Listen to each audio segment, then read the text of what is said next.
Hi friends, আজকে একটা নতুন টপিক নিয়ে এসেছি। সেটা হচ্ছে অ্যাপ্রোচ টু ডগ বাইট। মানে হচ্ছে যে ডগ বাইট মানে কুকুরে কামড়ালে আমরা কিভাবে সেটার ম্যানেজমেন্ট করব সেটা নিয়ে একটু তোমাদের জানাবো।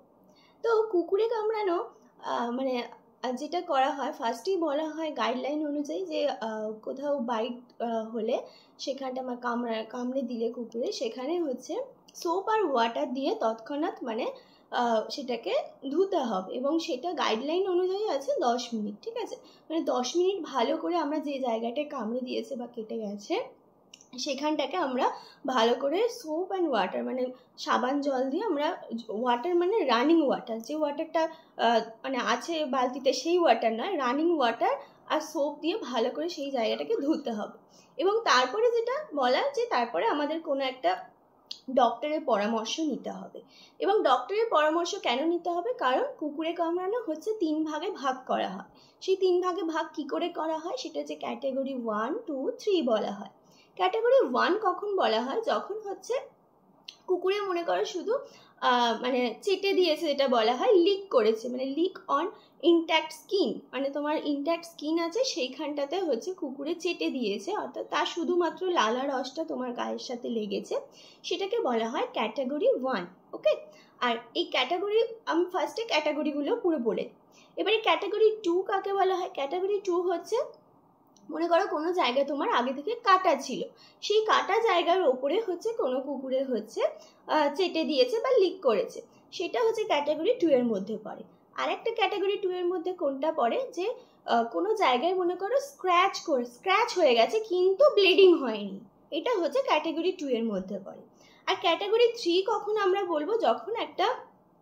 যখন কেটে গেছে এবং সেখান থেকে ব্লিডিং হচ্ছে, এবং ব্লিডিং মানে যখন কামড়েছিল তখন হয়েছে, তখন তাকে আমরা ক্যাটাগরি 3-তে বলবো। তাহলে এই যে ক্যাটাগরিগুলো ভাগ করায়, এটার জন্যই আমরা একটা যে জানে অভিজ্ঞ তার কাছে হচ্ছে যাব যে তোমার কোন ক্যাটাগরিটায় হয়েছে। কারণ এই জানাটা কারণ কেন দরকার? কারণ এই ক্যাটাগরির উপর ভিত্তি করে পরের ট্রিটমেন্টটা হয়।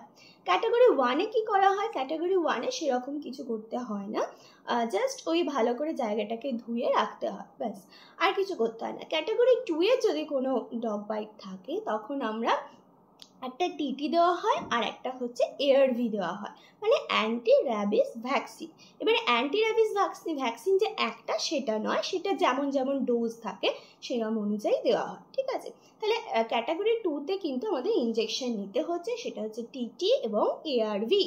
আর ক্যাটাগরি 3-এ যদি হয়ে থাকে তাহলে হচ্ছে তখন কিন্তু আমাদের নিতে হয় টিটি নিতে হয়, মানে ক্যাটাগরি 2 এর মতনই টিটি নিতে হবে, এআরভি নিতে হবে এবং এআরএস নিতে হবে, মানে অ্যান্টি রেবিস সিরাম। ঠিক আছে, সেটা হচ্ছে ইমিউনোগ্লোবিউলিন, সেটা হচ্ছে আলাদা করে নিতে হবে। তো এই যে কোন ট্রিটমেন্টটা হচ্ছে করতে হবে সেইটা হচ্ছে নির্বাচন করার জন্যই কিন্তু আমাদের একজন অভিজ্ঞ যে জানে ব্যাপারগুলো, অর্থাৎ কোন ক্যাটাগরির তোমার ডগ বাইট হয়েছে বা কুকুরে যে কামড়ে দিয়েছে আঁচড়ে দিয়েছে সেটা কোন ক্যাটাগরি, সেইটা জানার জন্য কিন্তু আমাদের সবসময় ফার্স্টে ভালো করে জায়গাটাকে পরিষ্কার করে, যেভাবে বললাম, ভালো করে সাবান দিয়ে ধুয়ে তারপর একজন অভিজ্ঞ ডাক্তারের বা অভিজ্ঞ যে জানে তার পরামর্শ নেওয়া উচিত। Thank you, tata.